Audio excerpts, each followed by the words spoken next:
हुकूमत ने पेट्रोल और हाई स्पीड डीजल की कीमत बरकरार रखने का फैसला किया है। मजीद जानते हैं डॉन न्यूज़ के नुमाइंदे ताहिर शिरानी से। ताहिर, बताइएगा क्या फैसला आया है हुकूमत की जानिब से पेट्रोलियम मसनूआत की कीमतों में? पेट्रोलियम मसनूआत की कीमतों से मुतालिक वज़ारत खजाना ने एलामिया जारी किया है। उसके मुताबिक पेट्रोल की कीमत 283 रुपये 38 पैसे और हाई स्पीड डीजल की फी लीटर कीमत 303 रुपये 18 पैसे बरकरार रहेगी।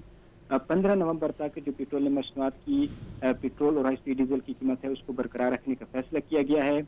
जबकि मिट्टी के तेल की फी लीटर कीमत में 3 रुपये 82 पैसे और लाइट डीजल ऑयल 3 रुपये 40 पैसे फी लीटर सस्ता किया गया है, जिसके बाद मिट्टी के तेल की फी लीटर नई कीमत 211 रुपये 3 पैसे और लाइट डीजल ऑयल की जो नई कीमत है वो 189 रुपये और 46 पैसे मुकर्रर की गई है। जो हालिया 2 हफ्ते हैं इस दौरान जो डॉलर की कदर है उसमें भी इजाफा हुआ है। जो आलमी मंडी में खाम तेल की कीमतें में उसमें भी इजाफा रिकॉर्ड किया गया है, लेकिन इसके बावजूद हुकूमत की जानिब से जो पेट्रोलियम मसनूआत की कीमतें हैं, जिसमें पेट्रोल और हाई स्पीड डीजल है, उनकी कीमतें बरकरार रखी गई। ताहिर, बहुत शुक्रिया आपका।